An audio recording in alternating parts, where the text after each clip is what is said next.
قال النبي صلى الله عليه وسلم تنكح المرأة لأربع: لمالها ولحسبها ولجمالها ولدينها فاظفر بذات الدين تربت يداك متفق عليه।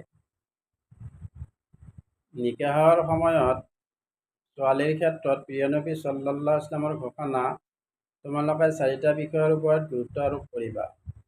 সৰ্বপ্ৰথমে সম্পদৰ ওপৰত গুৰুত্ব আৰোপ কৰিবা। দ্বিতীয়তে বংশমৰ্যাদাৰ ওপৰত গুৰুত্ব আৰোপ কৰিবা। তৃতীয়তে সৌন্দৰ্যৰ ওপৰত গুৰুত্ব আৰোপ কৰিবা। চতুৰ্থত দিনৰ ওপৰত গুৰুত্ব আৰোপ কৰিবা। ফাজফুৰ বিজাতি দিন অৰ্থাৎ দিনৰ ওপৰত অধিকতৰ গুৰুত্ব আৰোপ কৰিবা। উক্ত হাদিছৰ ভিতৰত উল্লেখিত হাছাব আৰু নছাবৰ অৰ্থ হৈছে সম্ভ্ৰান্ত বংশ বা উচ্চ বংশৰ ছোৱালী বা কন্যা। গতিকে সাধাৰণতে দেখা যায়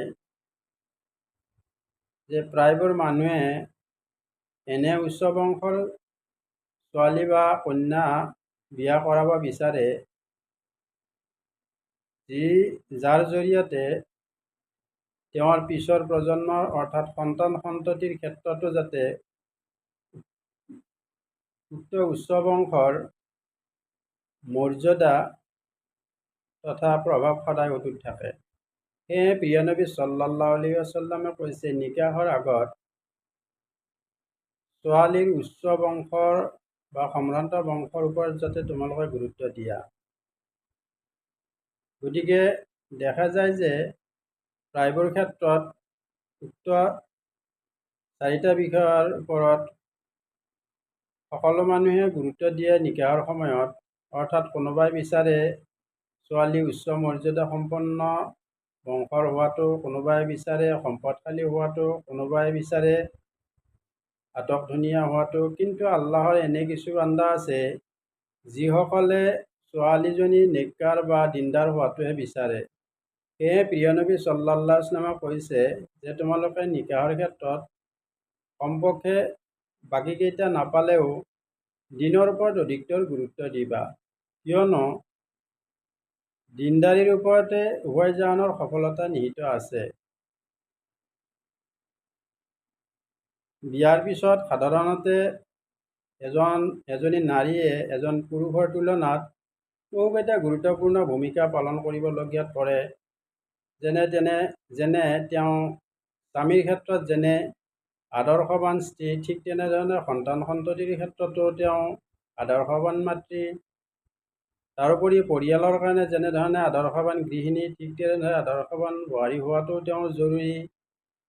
এই সকলোবোৰ গুৰুত্বপূৰ্ণ ভূমিকা পালনৰ ক্ষেত্ৰত এজনী দিনদাৰী তথা শিক্ষিতা আৰু মৰ্যাদা সম্পন্ন নাৰীৰ ক্ষেত্ৰতহে সম্ভৱ। সেয়ে প্ৰিয় নবী সাল্লাল্লাহু আলাইহি ওয়াসাল্লামে কৈছে, ফাজফুৰ বিজাতি দিন অৰ্থাৎ তোমালোকে নাৰী বা ছোৱালীৰ ক্ষেত্ৰত দিনৰ ওপৰত গুৰুত্ব বেছি দিবা। গতিকে ছোৱালী নিকাহৰ সময়ত নিৰ্বাচনৰ ক্ষেত্ৰত প্ৰিয় নবী সাল্লাল্লাহু আলাইহি ওয়াসাল্লামে যি গুৰুত্বপূৰ্ণ বিষয়কেইটা ঘোষণা কৰিলে তাৰ ভিতৰত সৰ্বশেষ ফাজফুৰ বিজাতি দিন অৰ্থাৎ দিনৰ ওপৰত গুৰুত্ব দিবা। বাস্তৱতাৰ লগত সম্পৰ্ক ৰাখি যি প্ৰিয় নবী সাল্লাল্লাহু আলাইহি ওয়াসাল্লামে উপদেশ দিলে, এই উপদেশবোৰ কেনে লাগিল কমেণ্টত জনাবচোন।